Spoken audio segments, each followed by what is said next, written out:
നമുക്ക് പ്രാർത്ഥിക്കാം.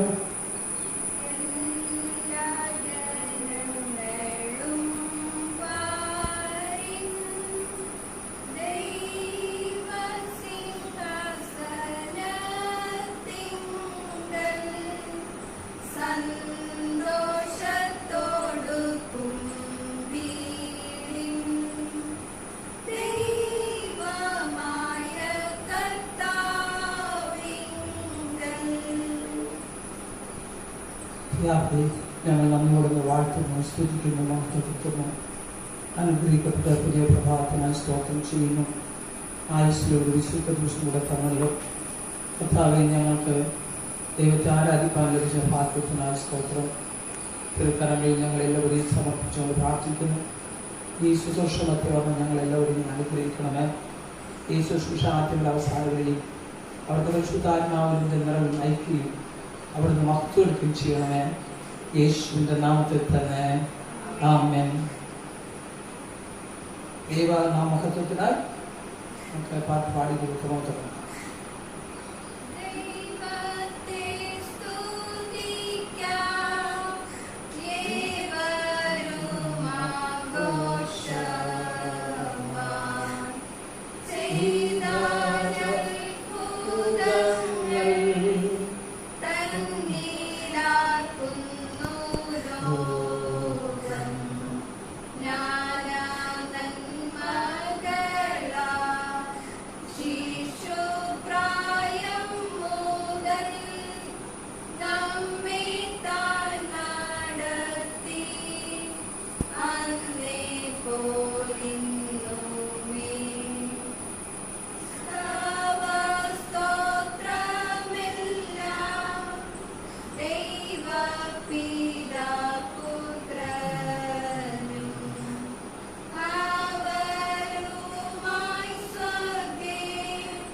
ദൈവമാത്മാവാകുന്നു. അവനെ നമസ്കരിക്കുന്നവർ ആത്മാവിലും സത്യത്തിലും നമസ്കരിക്കണം. നമ്മുടെ പിതാവായ ദൈവത്തിനും കർത്താവായ യേശു ക്രിസ്തുവിൽ നിന്നും നിങ്ങൾക്ക് കൃപയും സമാധാനം ഉണ്ടാകട്ടെ. ദൈവം ഉണ്ടാക്കിയ ദിവസം ഇന്ന് നാം സന്തോഷിച്ച് ആനന്ദിക്കാം. കർത്താവേ, ഞങ്ങളുടെ അതിരങ്ങളെ തുറക്കണമേ. പിതാവിനും പുത്രനും പരിശുദ്ധാത്മാവിനും മഹത്വം ഉണ്ടാകട്ടെ. ആമേൻ. കൃത്യത്തിനു സ്തുതി. സൈന്യങ്ങളുടെ ദൈവമായ കർത്താവ് പരിശുദ്ധൻ, പരിശുദ്ധൻ, പരിശുദ്ധൻ. ആകാശവും ഭൂമിയും നിന്റെ മഹത്വം നിറഞ്ഞിരിക്കുന്നു. മഹോന്നതനായ കർത്താവേ, നിനക്ക് മഹത്വം ഉണ്ടാകട്ടെ.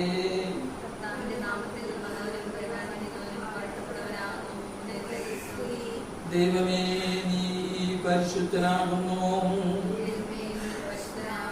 സർവശക്തനേ, നീ പരിശുദ്ധനാകുന്നു. മരണമില്ലാത്തവനെ, നീ പരിശുദ്ധനാകുന്നു. ഞങ്ങൾക്ക് വേണ്ടി ക്രൂശിക്കപ്പെട്ട ഞങ്ങളുടെ വീണ്ടെടുപ്പുകാരനായ കർത്താവേ, ഞങ്ങളോട് കരുണ ചെയ്യണമേ.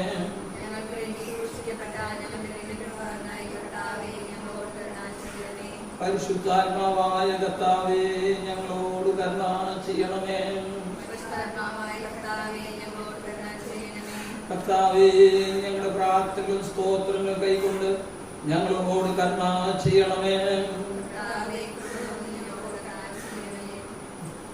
നമുക്ക് പ്രാർത്ഥിക്കാം. സർവശക്തനായ ദൈവമേ, ഞങ്ങളുടെ സ്വർഗ്ഗസ്ഥ പിതാവേ, ഞങ്ങളുടെ ഹൃദയങ്ങളിൽ സമാധാനവും സ്വസ്ഥതയും കണ്ടെത്തുന്നത് നിന്നിൽ മാത്രമാകുന്നല്ലോ. ഈ ആരാധന സമയത്ത് നീ നിന്നെ തന്നെ ഞങ്ങൾക്ക് വെളിപ്പെടുത്തി തരണമേ. നിന്റെ ആത്മീയ വരങ്ങൾ ഞങ്ങളുടെ നേർ പകരണമേ. ഈ വിശുദ്ധമായ സാന്ത്വസമയം ദൈവകാര്യങ്ങൾ ഞങ്ങൾക്ക് പ്രയോജനമായി തീരുവാനും നീ ഞങ്ങൾക്ക് ചെയ്യുവാൻ തന്നിരിക്കുന്ന വേലയിൽ തേക്കേണ്ടതിനും ഞങ്ങളെ ശക്തീകരിക്കുവാനും ഞങ്ങളുടെ കർത്താവായ യേശു ക്രിസ്തു മൂലം ചെയ്യണമേ.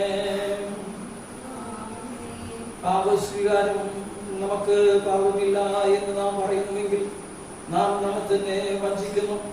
സത്യം നമ്മിൽ ഇല്ലാതെയായി. നമ്മുടെ പാപങ്ങൾ നാം ഏറ്റുപറയുന്നുവെങ്കിൽ അവൻ നമ്മോട് പാപങ്ങളെ ക്ഷമിച്ച് സകല അനീതി പോക്കി നമ്മെ ശുദ്ധീകരിക്കുവാൻ തക്കവണ്ണം വിശ്വസ്തനും നീതിമാനും ആകുന്നു. ഞാൻ എഴുന്നേറ്റ് അപ്പന്റെ അടുക്കൽ ചെന്നു അവനോട്, അപ്പാ, ഞാൻ സ്വർഗ്ഗത്തോടും നിന്നോട് പാപം ചെയ്തിരിക്കുന്നു. ഇനി നിന്റെ മകൻ എന്ന പേരിന് ഞാൻ യോഗ്യനല്ല എന്ന് പറയും. ദൈവരാജ്യം സമീപിച്ചിരിക്കുന്നു. മാനസാന്തരപ്പെട്ട് സുവിശേഷത്തിൽ വിശ്വസിപ്പിൻ. നമുക്കുള്ള മഹാപുരോഹിതൻ നമ്മുടെ ബലഹീനതകളിൽ സഹതാപം കാണിപ്പാൻ കഴിയാത്തവനല്ല. പാപം ഒഴികെ സർവത്തിനും നമുക്ക് തുല്യമായി പരീക്ഷിക്കപ്പെട്ടവനത്രേ നമുക്കുള്ളത്. നമുക്ക് മുട്ടുകുത്തി മൗനമായി നമ്മെ തന്നെ ശോധന ചെയ്യാം. ദൈവസന്നിധിയിൽ നമ്മെ തന്നെ വിനയപ്പെടുത്താം. ആയുസ്സുള്ള ദൈവത്തിന് നന്ദി പറഞ്ഞുകൊണ്ട് നമ്മുടെ ലംഘനങ്ങളിൽ, പാപങ്ങളിൽ, കുറവുകളിൽ സർവശക്തനായ ദൈവത്തോട് മനഃപൂർവ്വമായി നമുക്ക് ഏറ്റു പറയാം. തൻ്റെ ലംഘനങ്ങളെ മറയ്ക്കുന്നവന് സുഖം വരുന്നില്ല. അതിനെ ഏറ്റുപറഞ്ഞ് ഉപേക്ഷിക്കുന്നവന് കരുണ ലഭിക്കുന്നു. നമുക്ക് പൂർണ്ണമായി ദൈവത്തിൻ്റെ കരുണയിൽ ആശ്രയിച്ചുകൊണ്ട് നമുക്ക് നമ്മുടെ പാവങ്ങളെ ഏറ്റു പറയാം. രണ്ടാമത്തെ പാവസ്വീകാര പ്രാർത്ഥന. ഞങ്ങളുടെ പിതാവായ ദൈവമേ, ഞങ്ങൾ വിചാരത്തിലും വാക്കിലും പ്രവൃത്തിയിലും ഞങ്ങൾക്ക് വിരോധമായ പാപം ചെയ്തിരിക്കുന്നു. ഞങ്ങൾ നിന്നെ പൂർണ്ണഹൃദയത്തോടെ സ്നേഹിച്ചിട്ടില്ല. ഞങ്ങളെ സ്നേഹിച്ചിട്ടില്ല. ഞങ്ങളോട് തന്നെ അവങ്കിൽ നിന്നും ഞങ്ങളെ ശുദ്ധീകരിക്കുകയും ദോഷത്തെ ജയിക്കുവാൻ ഞങ്ങൾക്ക് സഹായിക്കുകയും ചെയ്യണമെന്ന് ഞങ്ങളുടെ കർത്താവായ യേശു ക്രിസ്തു മൂലം ഞങ്ങൾ അങ്ങയോട് അപേക്ഷിക്കുന്നു. ആമേൻ. സർവശക്തനും കരുണയുള്ള കർത്താവ് പാപങ്ങളുടെ മോചനവും മാപ്പും ജീവൻ ക്രമപ്പെടുത്താനുള്ള അവസരവും പരിശുദ്ധാത്മാവിന്റെ കൃപയും ആശ്വാസവും നമുക്കെല്ലാവർക്കും നൽകുമാറാകട്ടെ. എല്ലാവർക്കും ഇരിക്കാം. ഇതിലേക്കുള്ള തിരുവചന ഭാഗങ്ങൾ നമുക്ക് വായിച്ചു കേൾക്കാം. ഇന്ന് രാവിലത്തേക്ക് നിശ്ചയിച്ചിരിക്കുന്ന ഒന്നാം പാഠം പുറപ്പാട് പുസ്തകം 40-ാം അധ്യായം 34 മുതൽ 38 വരെ. പുറപ്പാട് 40-ാം അധ്യായം 34 മുതൽ 38 വരെ. അപ്പോൾ മേഘം സമാഗമന കൂടാരത്തെ മൂടി, യഹോവയുടെ തേജസ് തിരുനിവാസത്തെ നിറച്ചു. മേഘം സമാഗമന കൂടാരത്തിന്മേൽ അധിവസിക്കുകയും യഹോവയുടെ തേജസ് തിരുനിവാസത്തെ നിറയ്ക്കുകയും ചെയ്തതുകൊണ്ട് മോശയ്ക്ക് അകത്ത് കടപ്പാൻ കഴിഞ്ഞില്ല. ഇസ്രായേൽ മക്കൾ തങ്ങളുടെ സകല പ്രയാണങ്ങളിലും മേഘം തിരുനിവാസത്തിന്മേൽ നിന്ന് ഉയരുമ്പോൾ യാത്ര പുറപ്പെടും. മേഘം ഉയരാതിരുന്നാൽ അത് ഉയരും നാൾ വരെ അവർ യാത്ര പുറപ്പെടാതിരിക്കും. ഇസ്രായേലരുടെ സകല പ്രയാണങ്ങളിലും അവരെല്ലാവരും കാണുകെ പകൽ സമയത്ത് തിരുനിവാസത്തിന്മേൽ യഹോവയുടെ മേഘവും രാത്രി സമയത്ത് അതിൽ അഗ്നിയും ഉണ്ടായിരുന്നു. ഇവിടെ ഒന്നാം പാഠം വായിച്ച് അവസാനിച്ചിരിക്കുന്നു. സങ്കീർത്തനം 23. സങ്കീർത്തനം 23 നമുക്ക് വാക്യപ്രതി വാക്യമായി വായിക്കാം. യഹോവ എന്റെ ഇടയനാകുന്നു, എനിക്ക് മുട്ടുണ്ടാകില്ല.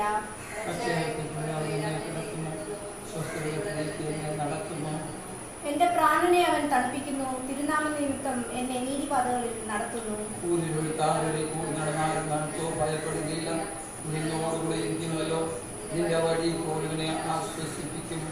എന്റെ ശത്രുക്കൾക്കാകെ നീ എനിക്ക് വിരുന്നൊരുക്കുന്നു. എന്റെ തലയെ എണ്ണ കൊണ്ട് അഭിഷേകം ചെയ്യുന്നു. എന്റെ പാനപാത്രം നിറഞ്ഞു കവിയുന്നു.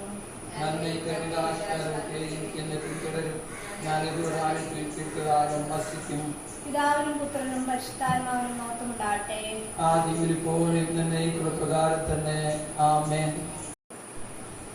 രണ്ടാം പാഠം അപ്പോസ്തലനായ പൗലോസ് ഫിലിപ്പിയർക്ക് എഴുതിയ ലേഖനം 3-ാം അധ്യായം 8 മുതൽ 16 വരെ. ഫിലിപ്പിയർ 3-ാം അധ്യായം 8 മുതൽ 16 വരെയുള്ള ദൈവവചനങ്ങളെ കേൾക്കും. അത്രയുമല്ല, എന്റെ കർത്താവായ യേശുക്രിസ്തുവിനെ കുറിച്ചുള്ള പരിജ്ഞാനത്തിന്റെ ശ്രേഷ്ഠത നിമിത്തം ഞാൻ ഇപ്പോഴും എല്ലാം ഛേദമെന്നെണ്ണുന്നു.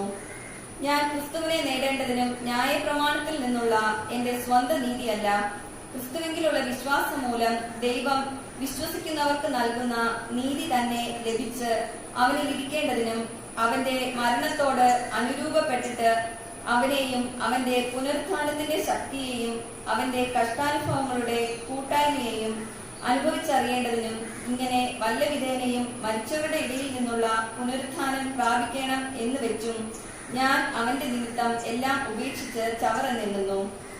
ലഭിച്ചു കഴിഞ്ഞു എന്നോ തികഞ്ഞവനായി എന്നോ അല്ല, ഞാൻ ക്രിസ്തു യേശുവിനാൽ പിടിക്കപ്പെട്ടിരിക്കുന്നത് കൊണ്ട് എനിക്കും അത് പിടിക്കാമോ എന്ന് വെച്ച് പിന്തുടരുന്നതേയുള്ളൂ. സഹോദരന്മാരെ, ഞാൻ പിടിച്ചിരിക്കുന്നു എന്ന് നിരൂപിക്കുന്നില്ല. ഒന്ന് ഞാൻ ചെയ്യുന്നു, പിമ്പിലുള്ളത് മറന്നും മുമ്പിലുള്ളതിന് ആഞ്ഞും കൊണ്ട് ക്രിസ്തു യേശുവിൽ ദൈവത്തിന്റെ പരമവിളിയുടെ വിരുദിനായി ലാഭിലേക്ക് ഓടുന്നു. നമ്മിൽ തികഞ്ഞവരൊക്കെയും ഇങ്ങനെ തന്നെ ചിന്തിച്ചു കൊള്ളുക. വല്ലതിലും നിങ്ങൾ വേറെ വിധമായി ചിന്തിച്ചാൽ ദൈവം അതും നിങ്ങൾക്ക് വെളിപ്പെടുത്തി തരും. എന്നാൽ നാം പ്രാപിച്ചിരിക്കുന്ന പരിജ്ഞാനം തന്നെ അനുസരിച്ച് നടക്കുക. ഇവിടെ രണ്ടാം പാഠം വായിച്ച് അവസാനിച്ചിരിക്കുന്നു.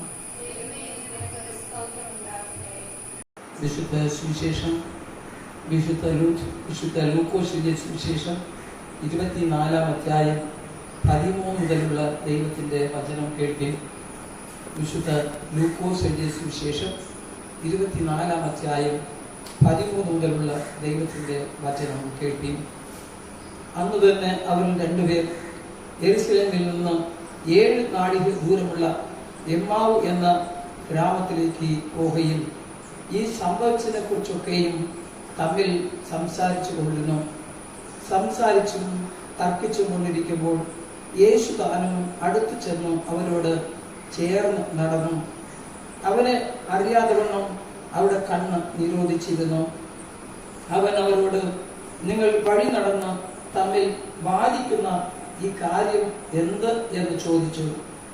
അവർ മാടിയ മുഖത്തോടെ നിന്നു.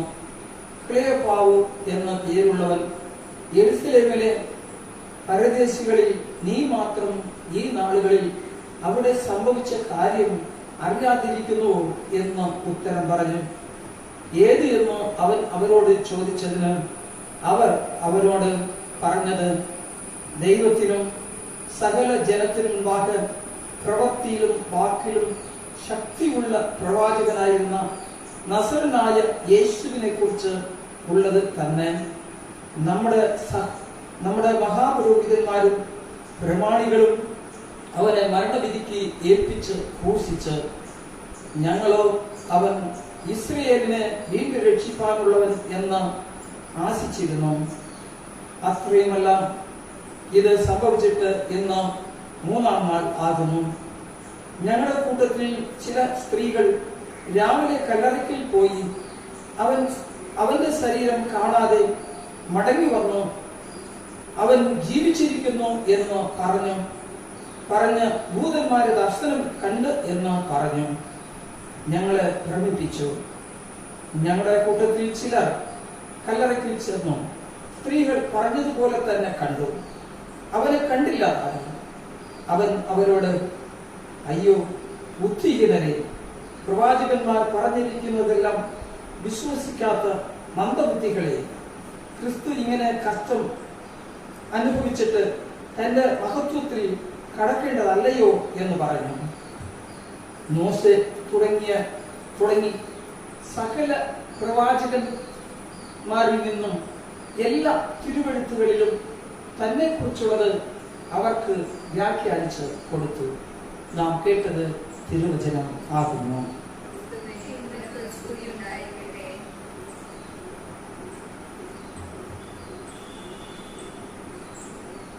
നമുക്ക് ചേർന്ന് കീർത്തനം 318.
പിതാവേ, ഞങ്ങൾ നന്ദിയോടെ ആർത്തുന്നു, സ്തുതിക്കുന്നു, മഹത്വപ്പെടുത്തുന്നു.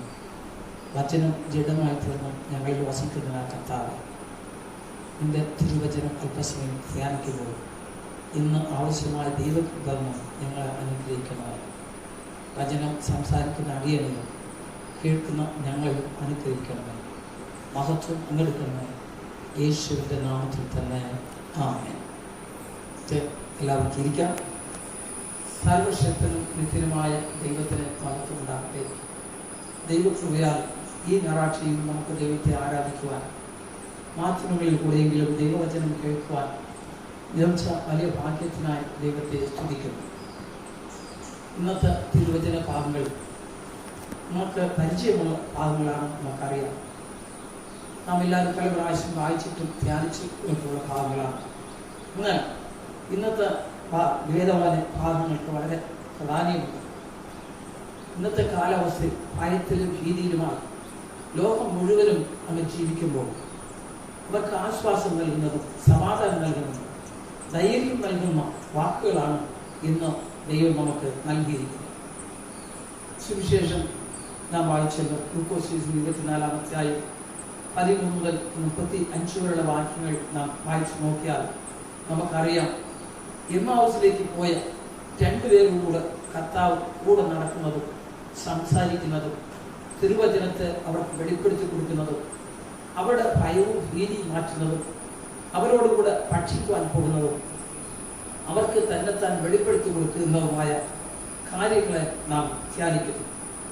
യെരുശലേമിൽ നിന്ന് എമ്മാവൂസിലേക്ക് 7 നാഴിക ദൂരമാണ് ഉണ്ടായത്. 7 നാഴിക ദൂരം. യേശുവിനെ അറിയുന്ന യേശുവിൻ്റെ രഹസ്യ ശിഷ്യന്മാരിൽ 2 പേരായിരിക്കാം യേശുവിനെ, അല്ലെങ്കിൽ യേശുവിനെ അനുഗമിച്ച ശിഷ്യന്മാരിൽ 2 പേരായിരിക്കാം എന്നാണ് പറയുന്നത്. എന്നാൽ ശിഷ്യന്മാരുടെ കണക്കിൽ ഇവരുടെ പേര് പറഞ്ഞിട്ടില്ല എന്ന് നമുക്കറിയാം. സംഭവം ശരിക്കുമായിട്ട് നമുക്കറിയാമല്ലോ. എന്നാലും ഞാൻ പറയുകയാണ്, എമ്മാവൂസിലേക്ക് നിന്ന് യെരുശലേമിലേക്ക് കടന്നു പോകുന്ന 2 ശിഷ്യന്മാർ. ഭയവും ഭീതിയും നിറഞ്ഞ രാത്രിയാണ്. യേശുവിനെ ക്രൂശിച്ച് അവനെ അടക്കി 3-ാം ദിവസം ഉയർത്തെഴുന്നേറ്റു. യേശുവിൻ്റെ ക്രൂശീകരണത്തിലൂടെ ഭയമായിരുന്നു അവർക്ക്.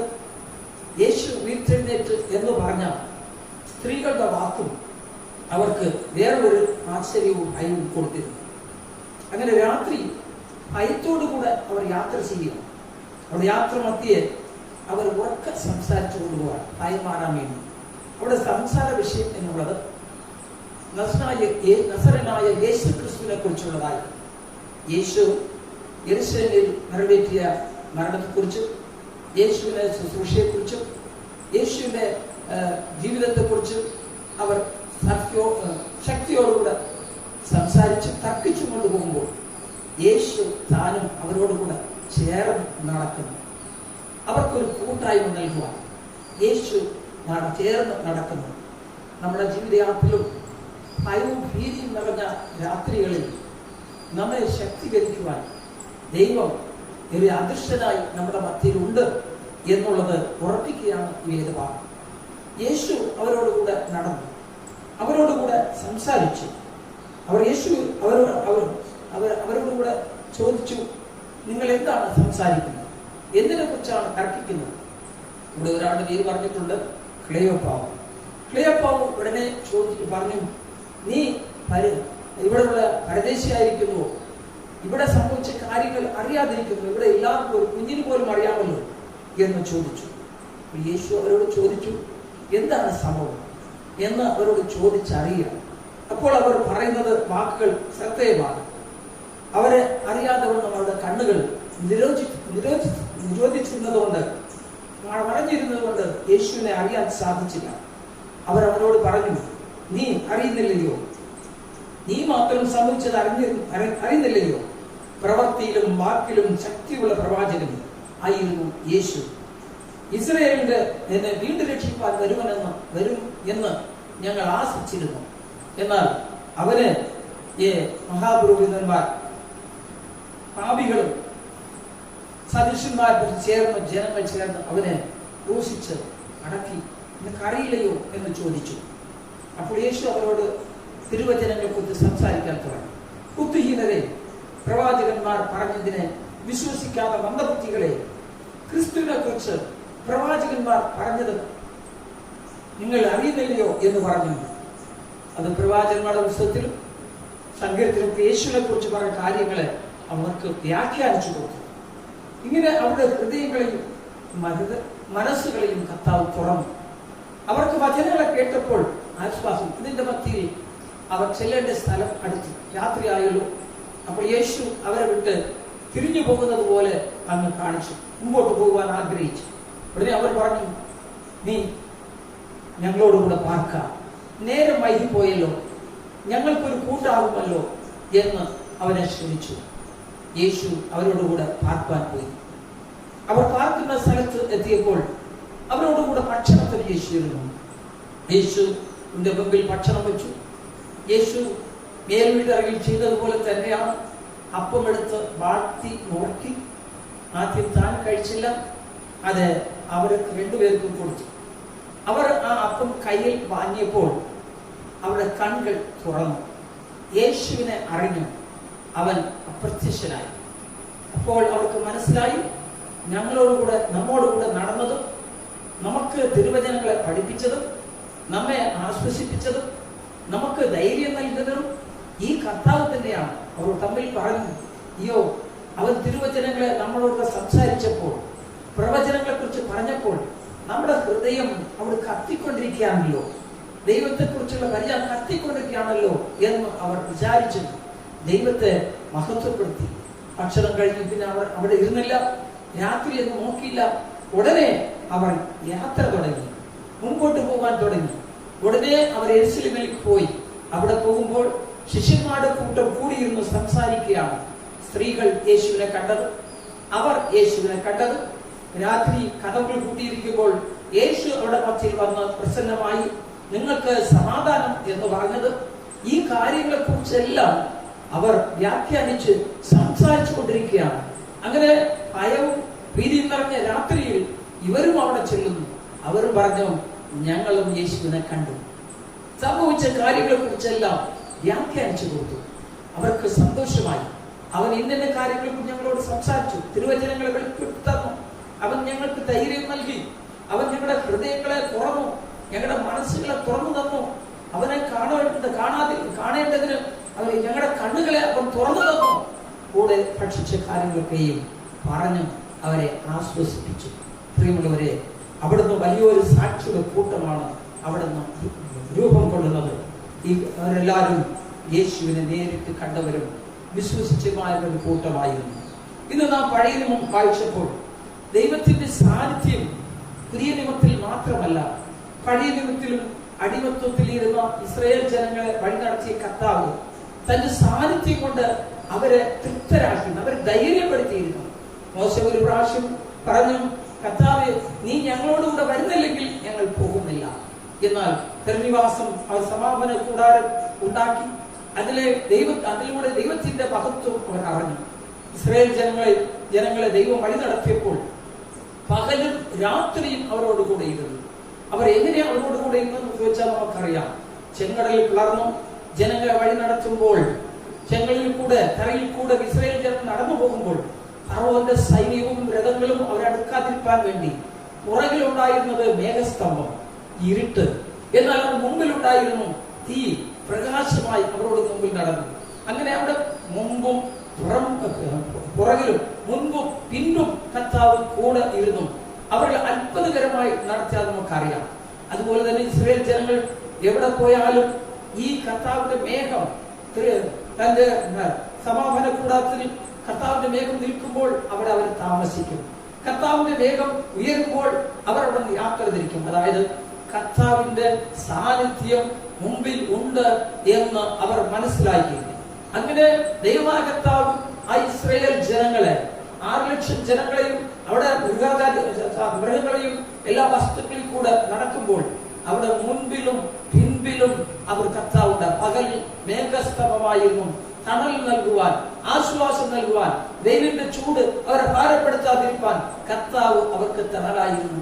രാത്രി ഇരുട്ട് ഭയപ്പെടാതിരിക്കാൻ, രാത്രി ഇടർച്ച ഉണ്ടാകാതിരിക്കാൻ കർത്താവും അവർക്ക് വെളിച്ചമായി നമ്മളുടെ മുമ്പിൽ ഉണ്ടായിരുന്നു.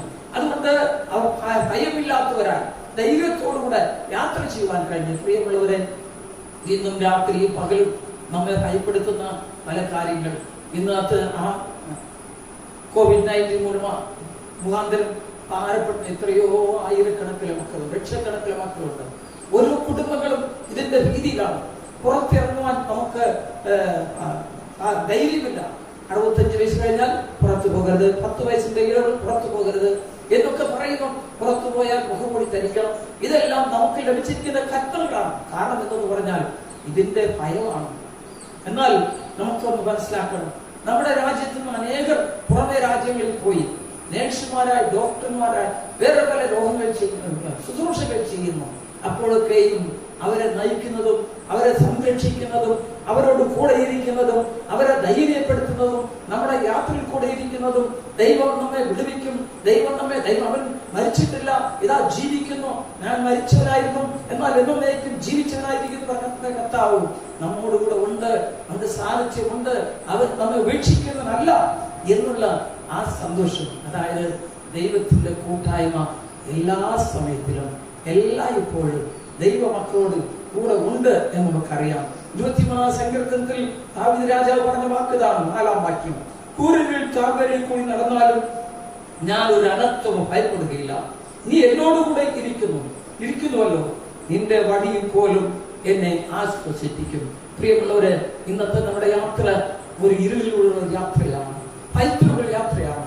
എന്നാൽ ദാവീദ് രാജാവ് തന്റെ സ്വന്തം അനുഭവത്തിൽ പറയുകയാണ്, കൂരിരുൾ താഴ്വരയിൽ കൂടി നടന്നാലും ഞാൻ ഒരു അനർത്ഥവും ഭയപ്പെടുകയില്ല, കാരണം നീ എന്നോട് കൂടെ ഇരിക്കുന്നു, നിന്റെ വടിയും കോലും എന്നെ ആശ്വസിപ്പിക്കുന്നു എന്നാണ് പറഞ്ഞ് നമ്മെ പഠിപ്പിക്കുന്നത്. പ്രിയമുള്ളവരെ, നമ്മെ വിട്ട് പിരിയാത്ത സത്യ ആശ്വാസം നൽകുന്നവനായി നമുക്ക് ഇവിടെ സഹയാത്രികനാണ് കർത്താവ്.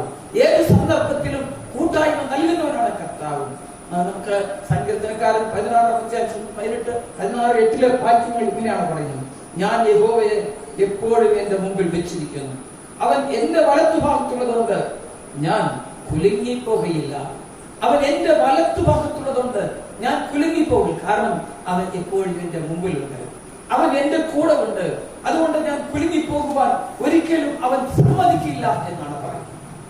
പൗലോസ് അപ്പോസ്തലൻ പറഞ്ഞു, അതുമായി ജീവിതത്തിലെ യാത്ര ചെയ്തപ്പോൾ പറഞ്ഞിവിടെ ഒരു കൂട്ടായ്മയെ കുറിച്ച് പറഞ്ഞതാണ്, കർത്താവിന്റെ പുനരുത്ഥാനത്തിന്റെ ശക്തിയെ അറിയേണ്ടതിനും അവന്റെ പുനരുത്ഥാനം പ്രാപിക്കേണ്ടതിനും കഷ്ടാനുഭവങ്ങളുടെ കൂട്ടായ്മ അനുഭവിച്ചറിയാൻ വാഞ്ചിക്കുന്നു. കഷ്ട അനുഭവങ്ങളുടെ കൂട്ടായ്മ എന്നുള്ളത് ദൈവമക്കൾക്കുള്ളതാണ്. അത് അനുഭവിച്ച് അറിയണം. അത് നമ്മെ പുനരുത്ഥാനത്തിലേക്ക്, അനുഗ്രഹത്തിലേക്ക്, നന്മയിലേക്ക്, ജീവിതത്തിലേക്ക് നയിക്കുന്നതാണ്. ഇതൊരു പ്രിയമുള്ളവരെ, ജീവിത യാത്രയിൽ കഷ്ടമില്ല, പ്രയാസം ഓർക്കണ്ട. എന്നാൽ കൂരിരുട്ടിൽ കൂടി യാത്ര ചെയ്താലും ദൈവം നമ്മോട് കൂടെ ഉണ്ട്. ശത്രുക്കൾ പിന്നിലുണ്ടെങ്കിലും നമ്മെ രക്ഷിപ്പാൻ അവന്റെ കരം കൂടെ ഇരുന്നു, കാരണം അവൻ നമ്മുടെ വലത്ത് ഭാഗത്തുണ്ട്, അവൻ നമ്മോട് കൂടെ ഉണ്ട്. ഈ തരത്തിൽ നമ്മുടെ വാഗ്ദത്തം, ഈ വർഷത്തെ വാഗ്ദത്തം ഞാൻ ഓർക്കുകയാണ്. പറഞ്ഞു യെശയ്യാ 41-ാം അധ്യായത്തിൽ 13-ാം വാക്യം പറഞ്ഞു, നിന്റെ ദൈവമായ യഹോവ എന്ന ഞാൻ നിന്റെ വലങ്കൈ പിടിച്ചു, നിന്നോട് ഭയപ്പെടേണ്ട, ഞാൻ നിന്നെ സഹായിക്കുമെന്ന് പറഞ്ഞു. പ്രിയമുള്ളവരെ, നാം ഭയപ്പെടേണ്ട. നമ്മെ സഹായിക്കുവാൻ, നമ്മെ രക്ഷിക്കുവാൻ, നമ്മെ വിടുവിക്കുവാൻ കർത്താവ് നമ്മോട് കൂടെ ഉണ്ട്. എമ്മാവുസിലെ ശിഷ്യനോട് കൂടെ നടന്നു, നമ്മോട് കൂടെ നടക്കും.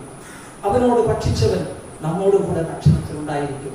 അവൻ നമ്മുടെ ജീവിതയാത്രയിൽ എപ്പോഴും ഉണ്ടായിരിക്കും.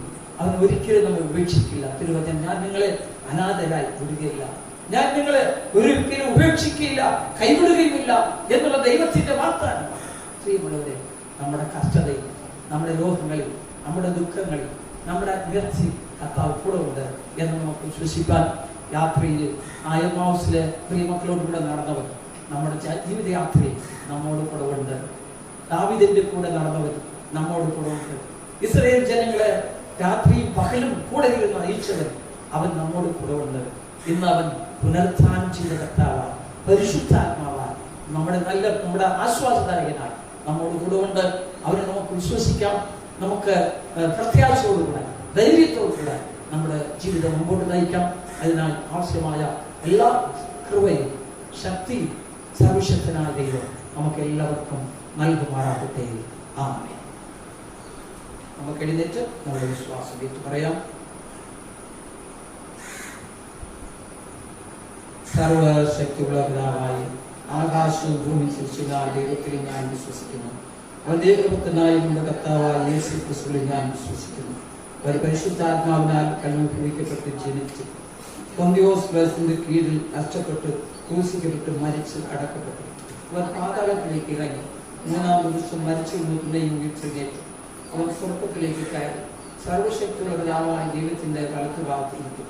അവിടെ നിന്ന് അവൻ ജീവനുള്ളവരെയും മരിച്ചവരെയും ന്യായം വിധിക്കാൻ വരികയും ചെയ്യും. പരിശുദ്ധാത്മാവിൽ ഞാൻ വിശ്വസിക്കുന്നു. വിശുദ്ധ കത്തോലിക്ക സഭയിൽ വിശുദ്ധന്മാരുടെ സംസർഗത്തിൽ പാപമോചനത്തിൽ ശരീരത്തിന്റെ പുനരുത്ഥാനത്തിൽ നിത്യജീവനും ഞാൻ വിശ്വസിക്കുന്നു. ആമേൻ. നാം നിൽക്കുമ്പോൾ തന്നെ തലവണയ്ക്ക് പ്രാർത്ഥിക്കാം. കർത്താവേ, കർത്താവ് നിങ്ങളോടുകൂടി ഇരിക്കുമാറാകട്ടെ. കർത്താവേ, ഞങ്ങളോട് കരുണയുണ്ടാകണമേ. കർത്താവേ, ഞങ്ങളോട് കരുണയുണ്ടാകണമേ. സ്വർഗ്ഗസ്ഥനായ ഞങ്ങളുടെ പിതാവേ, തിരുനാമം വിശുദ്ധപ്പെടണമേ. തിരുരാജ്യം വരണമേ. സ്വർഗ്ഗത്തിലെ പോലെ ഭൂമിയിലുമാകണമേ. ഞങ്ങൾക്ക് ആവശ്യപ്രകാരം കടക്കാരോട് ഞങ്ങൾ ക്ഷമിച്ചിരിക്കുന്ന പോലെ കടങ്ങളോട് ക്ഷമിക്കണമേ. ഞങ്ങൾ പരീക്ഷയിൽ കിടത്താലും ദുഷ്ടൻ ഞങ്ങളെ വിട്ടുവയ്ക്കണമേ. രാജ്യം ശക്തിയും മഹത്വം എന്നേക്കും അങ്ങേക്കുള്ളതാകുമല്ലോ. ആമേൻ. ദൈവത്തിന്റെ ദൈവസമാധാനം നമുക്ക് നൽകപ്പെടേണ്ടതും ലോകത്തിന്റെ സമാധാനത്തിന് വേണ്ടി നമ്മുടെ രക്ഷയ്ക്ക് വേണ്ടി നമുക്ക് ദൈവത്തോട് പ്രാർത്ഥിക്കാം. ദൈവമേ, സകല വിശുദ്ധ ആഗ്രഹങ്ങളും സകല നല്ല ആലോചനകളും സകല നീതിയുള്ള പ്രവൃത്തികളും നിങ്ങൾ നിന്നിലോ വരുന്നു.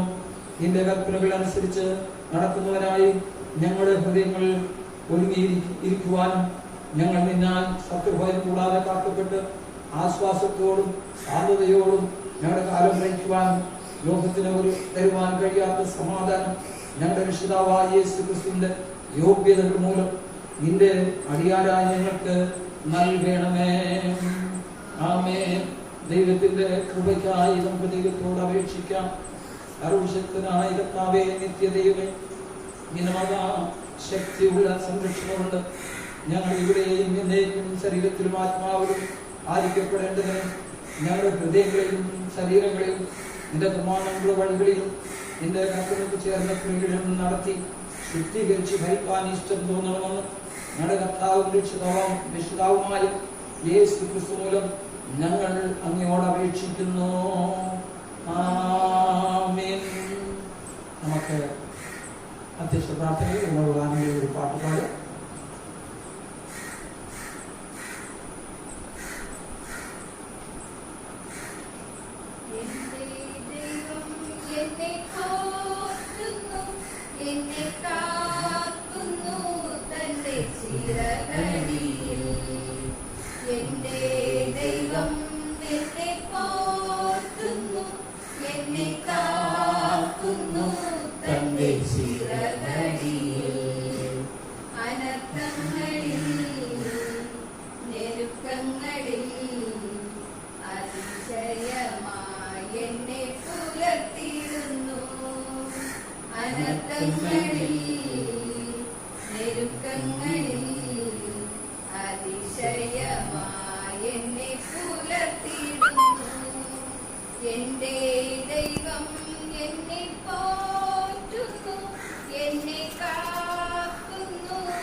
അമ്മയെ പോലെ വളർത്തിയിടുന്നു ഓരോ ദിവസം.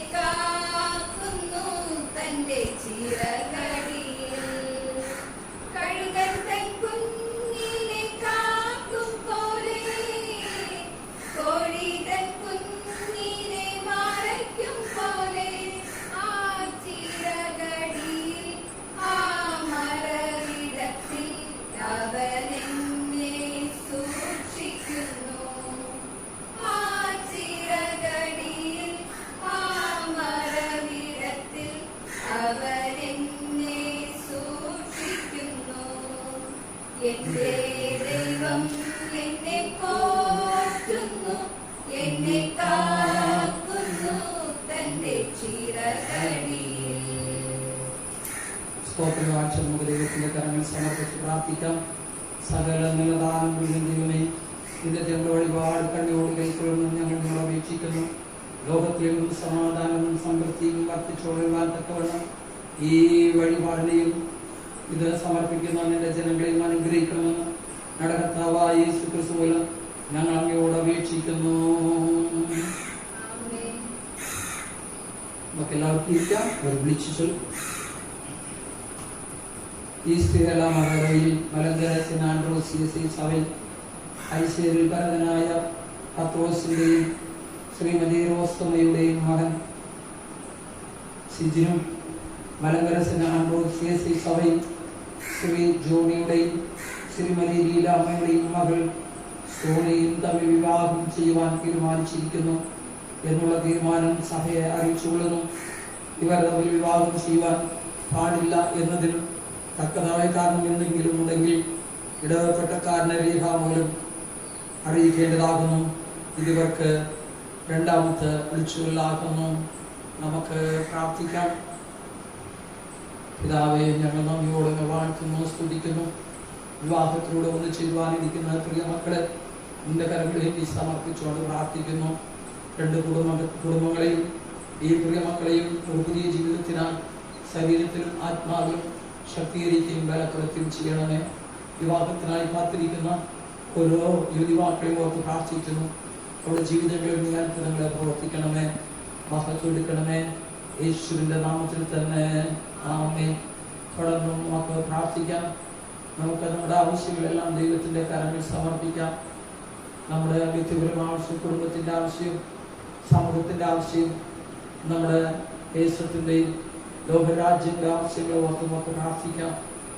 എന്ന വലിയൊരു പ്രയാസത്തിലൂടെ മഹാമാരിയിലൂടെ കടന്നു ചെല്ലുന്ന രാജ്യങ്ങളെയും ദേശത്തെയും കുടുംബങ്ങളെയും വ്യക്തികളെയും കരങ്ങളിൽ സമർപ്പിക്കാം. നമ്മുടെ ആവശ്യങ്ങളെല്ലാം ഓർത്ത് പ്രാർത്ഥിക്കാം. ഇത്രത്തോളം നമ്മൾ നടത്തിയ ദൈവത്തിൽ നമുക്ക് നന്ദി അർപ്പിച്ചുകൊണ്ട് നമുക്ക് പ്രാർത്ഥിക്കാം. സർവശക്തനും നിത്യനുമായ സ്വർഗ്ഗപിതാവേ, തിരുക്കരങ്ങളിലേക്ക് ഞങ്ങളെ സമർപ്പിച്ചുകൊണ്ട് പ്രാർത്ഥിക്കുന്നു. എന്ന് നിന്റെ വചനം കേട്ട മക്കൾക്ക് വേണ്ടി പ്രാർത്ഥിക്കുന്ന കർത്താവേ, ഞങ്ങളുടെ കർത്താവേ, ഇരുട്ടിന്റെ അവസ്ഥയിലും വെളിച്ചത്തിന്റെ അവസ്ഥയിലും രാത്രിയും പകലും ഞങ്ങളോട് കൂടെ ഇരുന്നു ഞങ്ങളെ നടത്തുന്നതിനായ ദൈവമേ, എമ്മാവുസിലെ ശിഷ്യന്മാരുടെ നടന്നു അവരുടെ ധൈര്യപ്പെടുത്തിയ ദൈവമേ, കർത്താവേ, ദാവീദ് രാജാവിലൂടെ ജീവിച്ച് കൂടുതൽ താഴ്വരയിൽ കൂടി ആശ്വാസം നൽകി കർത്താവേ, നീ ഞങ്ങളെ ഇത്രത്തോളം നടത്തിയതിനായി സ്തുതിക്കുന്നു. തുടർന്നും നിന്റെ വഴിയിൽ പോലും ഞങ്ങളെ ആശ്വസിപ്പിക്കണമേ. നിന്റെ തിരുവചനത്താൽ ഞങ്ങളെ ശക്തീകരിക്കണമേ. ഞങ്ങൾ നിന്റെ വാഗ്ദത്തങ്ങളെ മുഖപിടിച്ചുകൊണ്ട് ധൈര്യത്തോടെ യാത്ര ചെയ്യാൻ കൃപ ചെയ്യണം കർത്താവേ. ഞങ്ങളുടെ സഭയിലും സമൂഹത്തിലും രോഗക്കിടക്കയിലും ട്രീറ്റ്മെന്റിലായിരിക്കുന്നു എല്ലാവരെയും ഞങ്ങൾ ഓർത്ത് പ്രാർത്ഥിക്കുന്നു. കുഞ്ഞുങ്ങളെയും യുവാക്കളെയും കർത്താവെ, മാതാപിതാക്കളെയും വാർദ്ധക്യത്തിലും ട്രീറ്റ്മെന്റിലിരിക്കുന്ന പ്രിയ മക്കളെല്ലാവരെയും ഞങ്ങൾ ഓർത്ത് പ്രാർത്ഥിക്കുന്നു. COVID-19 പ്രയാഭീതിയിൽ കൂടി കഴിയുന്ന ഓരോ വ്യക്തികളെയും കുടുംബങ്ങളെയും ഞങ്ങൾ ഓർത്ത് പ്രാർത്ഥിക്കുന്നു. ഞങ്ങളുടെ ജില്ലയെ, ഞങ്ങളുടെ സംസ്ഥാനത്തെ, ഇന്ത്യ മഹാരാജ്യത്തെ ഓർത്ത് പ്രാർത്ഥിക്കുന്നു. കർത്താവെ, ഈ മഹാമാരി ഞങ്ങളെല്ലാവരെയും വിടുവിക്കണമേ. കർത്താവ്, ഈ ലോകത്താൽ ബാധിക്കപ്പെട്ടിരിക്കുന്ന 200 രാജ്യങ്ങളുള്ള കർത്താവ്, എല്ലാ ലോകരാജ്യങ്ങളെയും ഓർത്ത് പ്രാർത്ഥിക്കുന്നു. ദിനവും ആയിരക്കണക്കിന് ആളുകൾ രോഗികളാകുന്നു, ആയിരക്കണക്കിന് ആളുകൾ മരിച്ചു പോകുന്നു. കർത്താവുകൾ പ്രത്യാശയില്ലാതെ അന്യഭോഗ ജനത്തെ അവർ നോക്കണം. കർത്താവ്, അവരിലേക്ക് നോക്കി പ്രകാശം രചിതരായിപ്പോയുള്ള അവർ ഒരിക്കലും രചിക്കില്ല. വാക്കുത്തം ചെയ്താവേ, നിങ്ങളിലേക്ക് നോക്കുവാൻ, നിന്റെ രക്ഷ കണ്ടെത്തുവാൻ സർവ്വജനത്തെ അവിടെ ഒരുക്കണമെന്ന് പ്രാർത്ഥിക്കുന്നു. ഈ ദിവസങ്ങളിൽ കർത്താവെ, ഈ മഹാമാരി വിടുവിക്കപ്പെടുവാൻ വേണ്ടി ഭവനങ്ങളിൽ നിന്നും ദേവാലയത്തിൽ നിന്നും കൂടി നിന്ന് പ്രാർത്ഥിക്കുന്ന വ്യക്തിപരമായും കുടുംബമായും പ്രാർത്ഥിക്കുന്ന ഓരോ വ്യക്തികളും ഓർത്ത് പ്രാർത്ഥിക്കുന്നു. അവരെല്ലാവരും നിന്റെ ഉള്ളത്തിൽ നയിക്കണമെന്ന് പ്രാർത്ഥിക്കുന്നു. ലോകത്തിന് വേണ്ടി ലോകത്തിലെ ഭരണാധികാരികളെയും കർത്താവെ, ഈ ലോകത്തിന് എതിരായി പോരാടിക്കൊണ്ടിരിക്കുന്ന ഓരോ മക്കളെയും കർത്താവ് ഞങ്ങൾ ഓർത്ത് പ്രാർത്ഥിക്കുന്നു. കർത്താവെ, ഹെൽത്ത് ഡിപ്പാർട്ട്മെന്റ് ജോലി ചെയ്യുന്നവർ, അതുപോലെ രാഷ്ട്രീയ ഡിപ്പാർട്ട്മെന്റ്, പഞ്ചായത്ത്, അതുപോലെ ഓരോ സംഘടനകളിലും പ്രവർത്തിക്കുന്നവരെ ഓർത്ത് പ്രാർത്ഥിക്കുന്നു. നമ്മുടെ രാഷ്ട്രീയ നേതാക്കൾക്ക് ആവശ്യമായ ദൈവകൃപയും തക്ക സമയത്ത് ഇരുവാൻ കൃപയും കഴിയും പരിശുദ്ധാത്മാ നിറവും നൽകണമെന്ന് പ്രാർത്ഥിക്കുന്നു. കർത്താവേ, ഞങ്ങളുടെ കർത്താവെ കാവൽക്കാരെ പോലീസ് സമൂഹത്തെ ഞങ്ങളോട് പ്രാർത്ഥിക്കുന്നു. മറ്റ് ഈ പ്രവർത്തനത്തിൽ പങ്കാളികളായിരിക്കുന്നു എല്ലാവർക്കും വേണ്ടി ഞങ്ങൾ ദൈവത്തെ സ്തുതിക്കുന്നു. അവരെല്ലാവരെയും ശക്തീകരിക്കുകയും ബലപ്പെടുത്തുകയും അനുഗ്രഹിക്കുകയും ചെയ്യണമേ എന്ന് ഞങ്ങൾ പ്രാർത്ഥിക്കുന്നു. കർത്താവേ, നീ ഞങ്ങളോടുകൂടെ ഉള്ളതുകൊണ്ട് നന്ദിയോട് സ്തോത്രം ചെയ്തു. കർത്താവ്, വിവിധ ആവശ്യങ്ങൾക്ക് വേണ്ടി ഈ സമയം പ്രാർത്ഥിക്കുന്നു. പ്രിയ മക്കളെല്ലാവരും ഞങ്ങളോർത്ത് പ്രാർത്ഥിക്കുന്നു. എല്ലാവരും കണ്ണുനീർ തുടയ്ക്കണമേ, ആശ്വാസം നൽകണമേ. വിദേശത്ത് ജീവിക്കാൻ പോയ ഞങ്ങളുടെ പ്രിയ മക്കളെ ഓർത്ത് പ്രാർത്ഥിക്കുന്നു. അവർ പലരും ഹോസ്പിറ്റലിലും മറ്റു സ്ഥലങ്ങളിൽ ജോലിയിലാണല്ലോ. കർത്താവ്, അവർ ഉള്ള കൈ വഹിച്ചുകൊള്ളണമേ. ദോഷമായി ഒന്നും വരാതെ കാത്തുകൊള്ളണമേ. സ്വദേശത്തേക്ക് വരുവാൻ വേണ്ടി കാത്തിരിക്കുന്ന മക്കൾക്ക് വേണ്ടി പ്രാർത്ഥിക്കുന്നു. തക്ക സമയത്ത് ഒന്ന് ചേരുവാൻ കർത്താവ് ദൈവത്തിൽ ജീവിക്കാൻ അവിടുന്ന് കൃപ തരണമേ പ്രാർത്ഥിക്കുന്നു. എന്നോട് ഞങ്ങൾ നടത്തിയ ദൈവത്തിന് സ്തോത്രം. ഇസ്രായേൽ ജനങ്ങളെ പകലിൽ മേഘസ്തംഭത്തിൽ രാത്രി തീയിൽ കൂടി വഴി നടത്തിയ ദൈവത്തെ ഞങ്ങൾക്ക് മുൻപും ഉയർന്ന് ഞങ്ങൾ നയിക്കണമെന്ന് പ്രാർത്ഥിക്കുന്നു. സർവ്വങ്ങളുടെ കാര്യങ്ങൾ സമർപ്പിക്കുന്നു. അഹത്തെടുക്കണമേ. ഞങ്ങളെല്ലാവരും ഞാൻ അനുഗ്രഹിക്കണം. യേശുവിന്റെ നാമത്തിൽ തന്നെ ആമേൻ. നമ്മുടെ കർത്താവായ യേശു ക്രിസ്തുവിന്റെ കൃപയും പിതാവായ ദൈവത്തിന്റെ സ്നേഹവും പരിശുദ്ധാത്മാവിന്റെ കൂട്ടായ്മയും സൂക്ഷിച്ചു കാവലും എല്ലായ്പ്പോഴും നമ്മെല്ലാവരും കൂടെയും പ്രാർത്ഥനയിൽ പങ്കുചേർന്ന എല്ലാ മക്കളോടും കൂടെയും ആവശ്യങ്ങളോടും ഇരിക്കുമാറാകട്ടെ.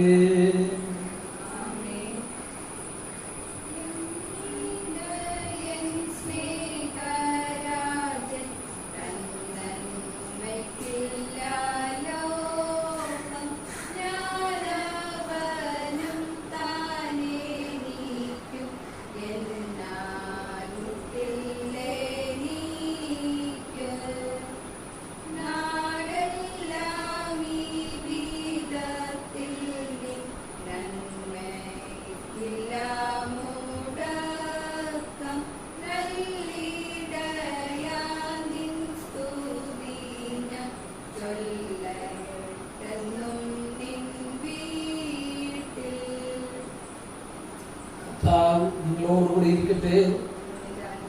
നമുക്ക് എല്ലാവർക്കും സമാധാനത്തോടുകൂടെ പോകാം.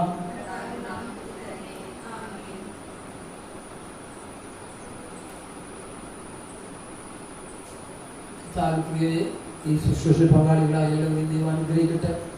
ഭവനങ്ങളിൽ നിന്നും മാധ്യമങ്ങളിലൂടെ കാണുകയും പ്രാർത്ഥിക്കുകയും ചെയ്യും. ദൈവത്തിന്റെ മക്കളിലും ദൈവത്തിന്റെ മക്കളുടെ മേലും ദൈവത്തിന്റെ അനുഗ്രഹം ഉണ്ടായിരിക്കട്ടെ എന്ന് പ്രാർത്ഥിക്കുന്നു.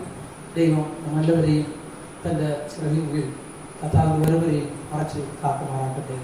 ദൈവത്തിന് മഹത്വം. Thank you.